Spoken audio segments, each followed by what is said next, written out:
by far the hardest part of that day was not delivering my speech, but it was walking behind my sister's coffin with her. Not a suitcase full of black clothes. Not notes for a speech. An address book, thick, worn at the corners, filled with the names of people I thought were more capable than me of standing in front of a nation and finding the right words for Diana. Cape Town, South Africa. Late August, 1997. The plane ticket was already in my hand before the phone rang. I didn't know yet. Nobody had told me anything.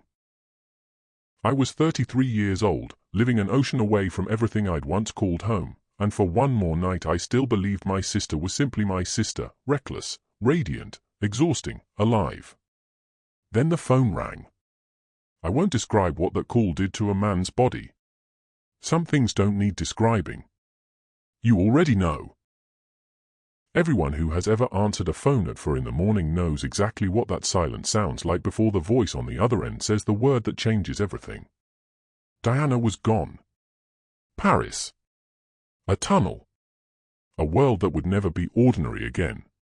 And then I woke up very, very early on the Wednesday morning between the death and the funeral. And I just sat down and wrote it. And it took about an hour and a half and just came pouring out, really. Actually, it's interesting. Sounds rather sort of bizarre, but I did go to Diana's coffin the day after I'd written it, and I read it to her in there. I remember standing in my own hallway, still in the clothes I'd slept in, and understanding, with a kind of cold, mechanical clarity, that grief was a luxury I did not yet have time for. There was a plane to catch.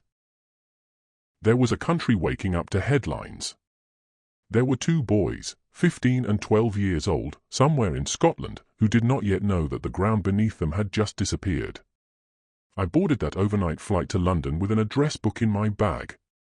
Because here is something the public never understood about that week. I did not walk onto that plane already knowing I would deliver her eulogy. I walked onto that plane trying to find someone else to do it. I went through that book alphabetically.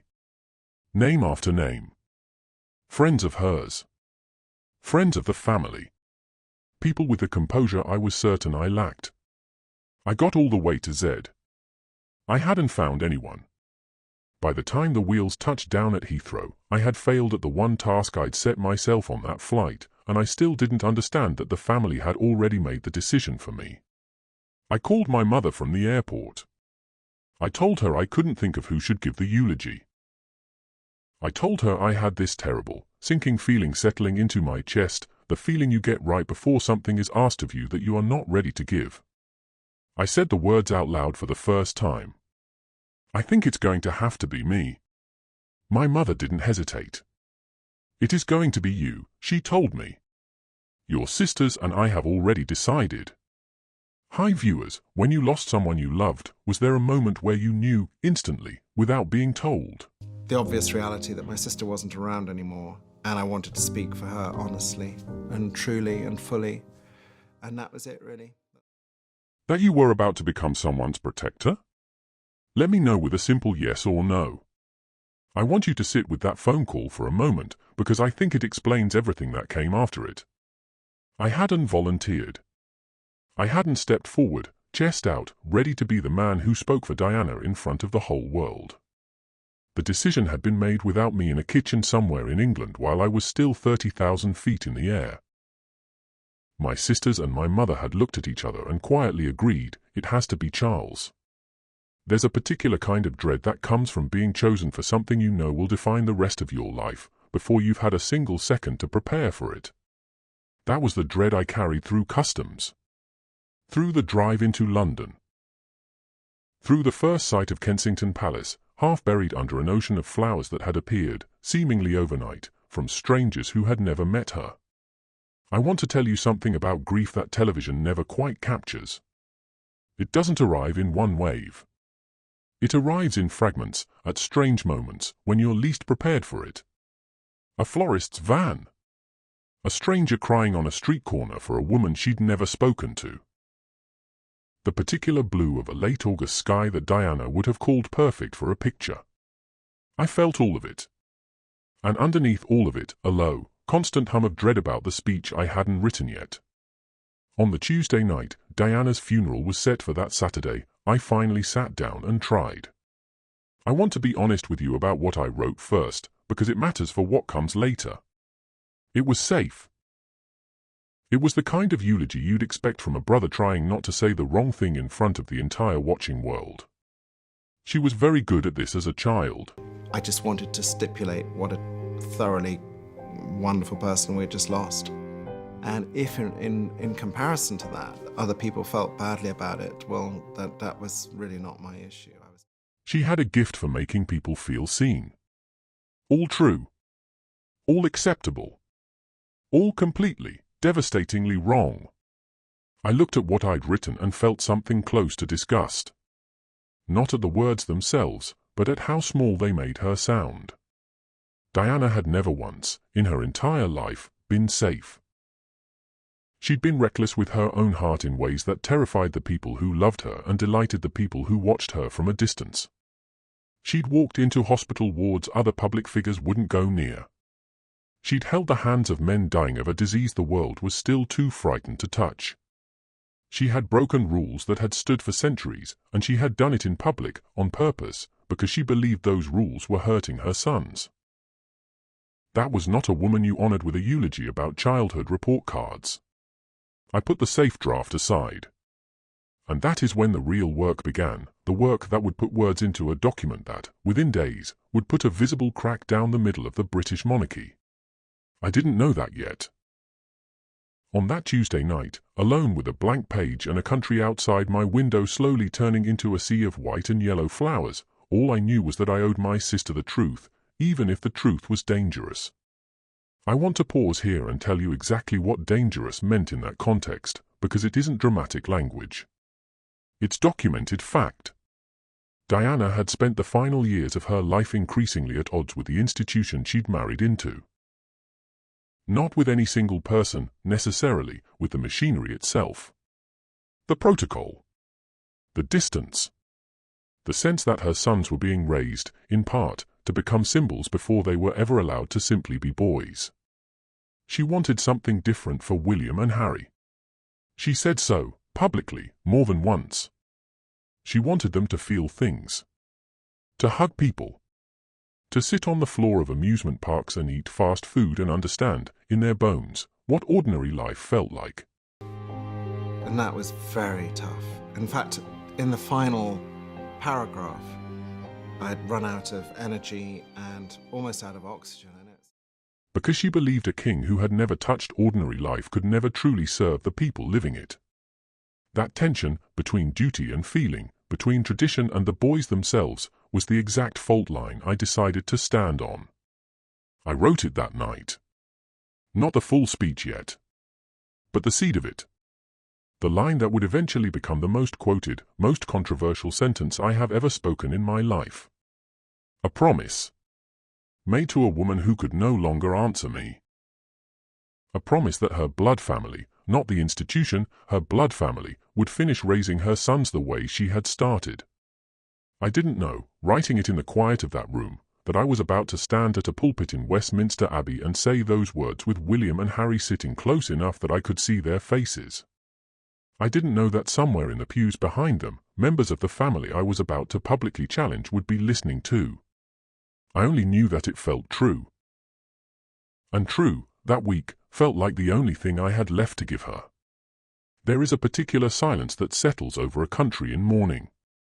I don't think people who weren't in London that week can fully understand it. It wasn't just grief. It was a kind of collective disorientation, as if the entire nation had woken up one morning to discover the story it had been telling itself for years no longer matched reality. I walked past Kensington Palace on the Thursday before the funeral. I want to describe this carefully because it stayed with me for nearly 30 years.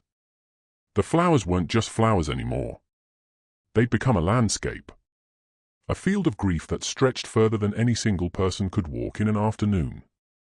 Candles flickered between bouquets that had been left by people who had traveled hours, sometimes overnight, just to lay something down and stand there for a moment in silence. I remember thinking, they didn't know her. Not really. And yet they knew exactly who she was. That contradiction sat uneasily with me all week, because it was the same contradiction I was wrestling with in my draft. The public Diana, global, iconic, endlessly photographed, and the private Diana, my sister, who used to sit on the floor of my childhood bedroom and tell me not to let anyone tell me who to be. I needed the eulogy to hold both. The icon and the sister. I had such a tightness overcoming me as I spoke because of the emotion that by the end, in that last paragraph, I can still remember actually, I had to punch each word, each syllable out of the base of my stomach with my muscles because that was the only way I could get it out, really. The princess and the girl who used to fold herself into a hiding spot under the stairs at Althorpe whenever our parents argued, and who would sit there with me for hours, telling me stories to keep both our minds elsewhere. I finished the real draft on Wednesday night. I read it once, out loud, alone in a room with no one to hear it but the walls. My voice cracked on the 4th line. I remember thinking, if it does that to me in an empty room, what will it do to me standing 3 feet from her sons? I didn't have an answer. I still don't, not really, even now. Some questions you carry your whole life without resolving them. You just learn to walk while carrying them. Saturday morning arrived the way certain mornings do when you've been dreading them for days, too fast and impossibly slow at the same time. I remember the procession before I remember the Abbey. I remember William and Harry, 15 and 12, walking behind their mother's coffin in front of the entire world, because someone had decided that was the right thing for 2 grieving boys to do in public, and I remember thinking, even as it was happening, that this was wrong. That no child should have to perform their grief for cameras. That whatever this walk was meant to symbolize, it was extracting something from those boys that they would never fully get back. I have said this publicly since, more than once. That half hour was the most harrowing of my entire life. Not the speech that came after it. The walk. Watching 2 boys carry a weight that size in full view of the world, and being powerless to lift even an ounce of it from them. By the time we reached the Abbey, by the time I stood and walked toward the pulpit with the folded pages of my real eulogy in my hand, I understood something with total clarity. Whatever I said in the next several minutes, I would be saying it directly to William and Harry. Not to the cameras. Not to the crowds outside. To 2 boys, sitting close enough that I could see their faces, who had just lost the only parent who had ever fully understood them. I looked down at the page. I looked up, once, at the Abbey full of people who represented every layer of the world Diana had loved and fought and occasionally despised. And I began to speak. I am not going to give you the whole speech in this chapter. You likely already know parts of it, the pledge, the phrase that made headlines the next morning and, by some accounts, made at least one member of the family in that room deeply unhappy with me before I had even finished.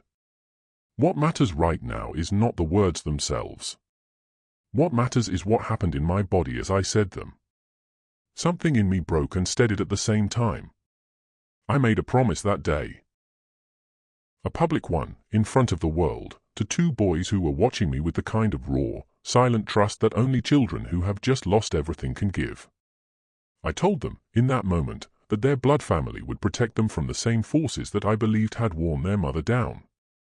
I did not fully understand, standing at that pulpit, what that promise would eventually cost me. I did not know it would follow me for the rest of my life.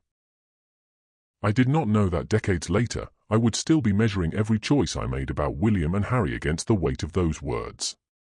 I did not know that the very family I had, in some sense, publicly challenged that day would carry a quiet tension toward me for years afterward, a tension that, by some accounts, has only recently begun to soften. And I certainly did not know, standing there with my voice cracking on that final paragraph, gasping for breath as I forced the last syllables out from somewhere deep in my chest, that this would not be the last time in my life I would have to choose between comfortable silence and the harder, more dangerous act of speaking the truth about what my sister actually wanted for her sons. That choice would come again. It came again more recently than you might think. Not in a courtroom, not in a scandal, but in a quiet, private conversation with a grown man who was once the 12-year-old boy sitting 3 feet from that pulpit, now asking his uncle a question about his own name, his own identity, his own place in a family he no longer fully recognized. But that is not this chapter's story to tell yet. Right now, I want you to sit with me in that abbey a moment longer. I want you to understand what it felt like to finish that final line, to fold the pages back into my pocket, and to look up and see, for the first time since I'd begun speaking, the faces of the people I had just made a promise to. I didn't know yet whether I could keep it. I only knew that I had said it out loud, in front of the whole world, and that there would be no taking it back. 26 years would pass before I fully understood what that promise would demand of me next. And what I did not yet know, what none of us in that abbey could have known, was that the hardest part of keeping a vow made over a coffin isn't the moment you make it. It's every single year that follows, when no one is watching anymore, and you're the only one left holding it. The applause came before I expected it. I hadn't planned for that. Nobody plans for applause at a funeral.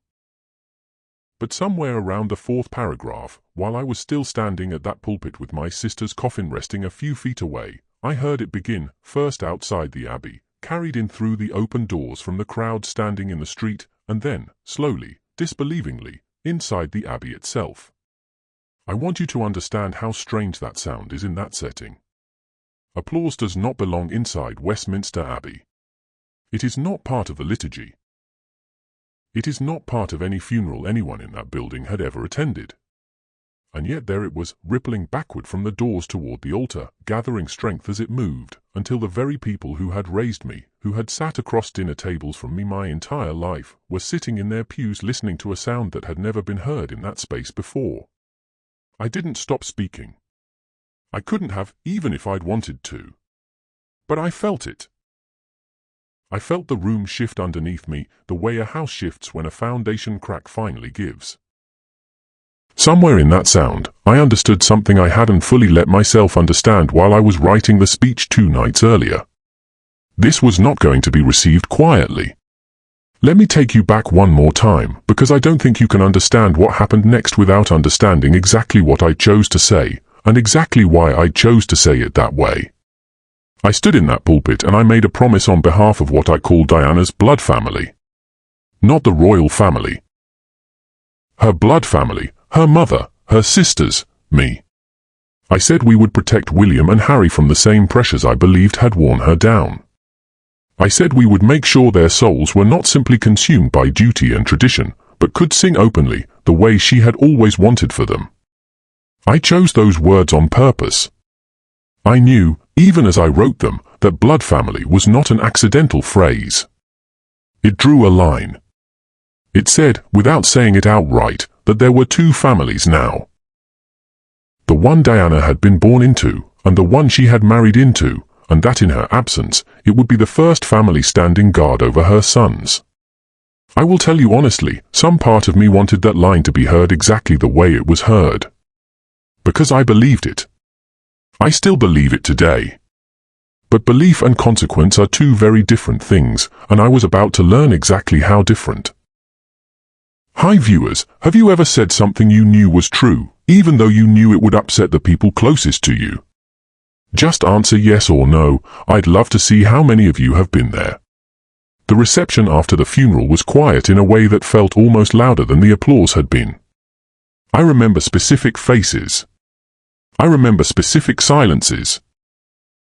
I am not going to sit here and tell you every conversation that happened behind closed doors that week, because some of those conversations were never meant for public consumption, and I intend to keep them that way even now. But I will tell you this, the rift the eulogy created was real. It has been reported on for nearly 3 decades, and I have never once denied it. Something shifted in that family's relationship with me after that Saturday.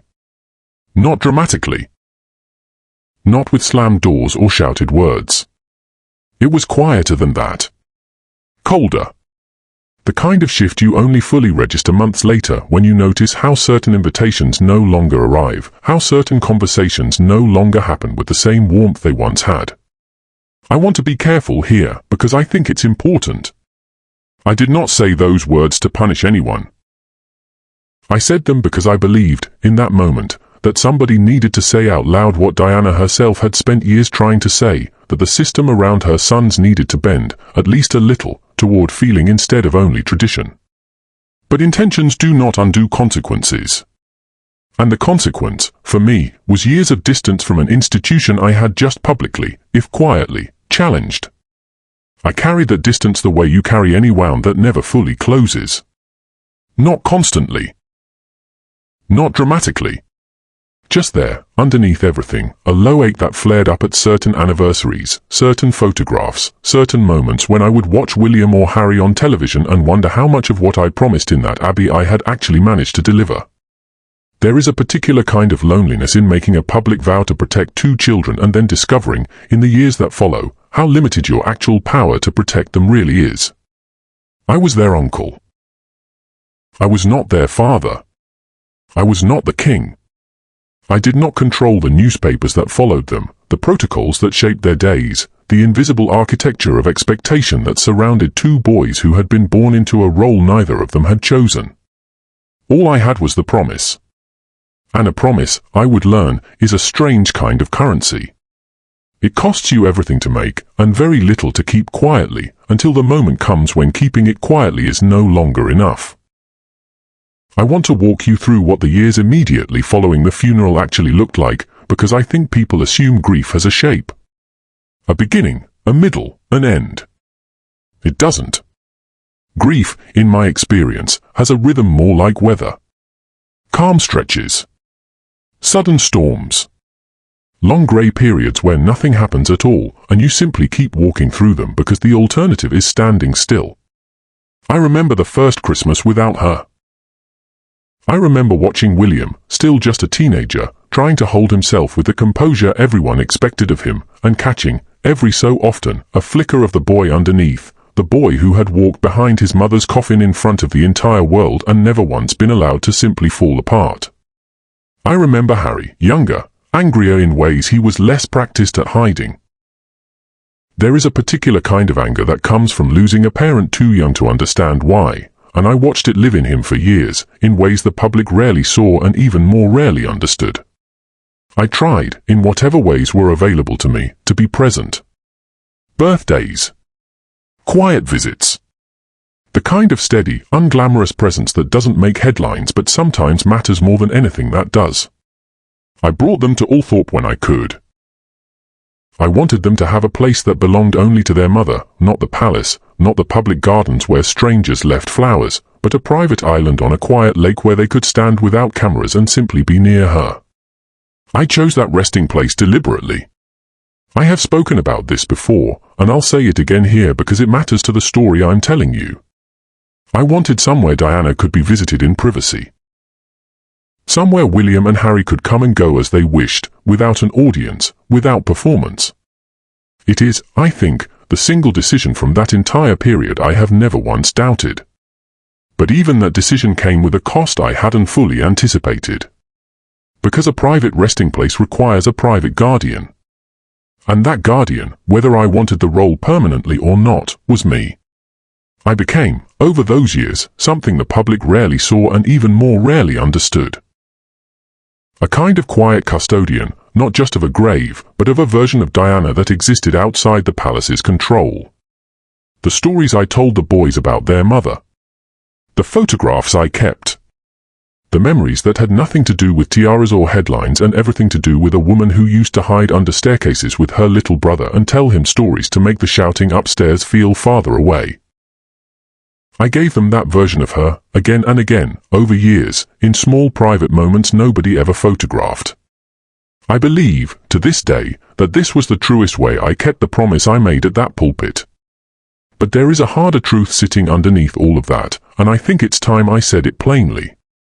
The distance between myself and the wider royal family during those years was not simply an unfortunate side effect of one speech. It shaped how much access I had. It shaped how many of the difficult conversations happening inside that family I was ever invited into. It shaped, in ways I couldn't always see clearly at the time, how much I could actually do to prevent the very outcome I had promised, in front of the world, to prevent. Because here is the outcome I promised to prevent. I stood at that pulpit and I said their souls would not simply be consumed by duty and tradition. I said, on behalf of Diana, that we would make sure of it. And nearly 3 decades later, I have watched 2 brothers who once stood side by side behind their mother's coffin grow into 2 men who, by every credible report, now barely speak. I want you to sit with that for a moment, because I have had to sit with it for years. Every promise made over a coffin is, in some sense, a promise made against time. You don't know, standing there, what the next 20 years will actually demand of you. You don't know which parts of your vow you'll be able to keep, and which parts will slip through your fingers no matter how tightly you try to hold them. I have asked myself, more times than I can count, whether I did enough. I don't have a clean answer for you. I wish I did. I think anyone who tells you they have a clean answer to a question like that is not being entirely honest with you, or with themselves. What I can tell you is this. The rift between William and Harry did not appear overnight. It did not arrive with a single headline or a single decision. It built slowly, the way most fractures do, across years of small distances that eventually became a canyon neither of them seems able, or willing, to cross. And somewhere in that slow building, I was there. Watching. Sometimes close enough to see it happening. Sometimes too far away to do anything but watch it unfold from a distance, the way the rest of the world did. That is not a comfortable thing to admit on camera. But I told you, at the beginning of this, that I was done letting other people speak for my sister. I am not going to start letting other people speak for me either. There is a moment I want to leave you with before I close this chapter, because I think it belongs here more than anywhere else. Years after the funeral, I won't tell you exactly how many yet. I stood in a quiet room with one of Diana's sons, now fully grown, and listened to him tell me something about his own name. About what it meant to him. About whether he still felt like he belonged to the family whose name he'd been given, or whether some part of him wanted, more than anything, to belong instead to hers. I did not expect that conversation. I have thought about it constantly ever since. And in the next chapter, I am going to tell you exactly what was said in that room. What it revealed about how deep this rift has actually grown, and why, out of everything I have witnessed since that morning I stepped off a plane with an address book in my bag, that conversation is the one that finally convinced me it was time to stop staying quiet. You will not want to miss what he asked me.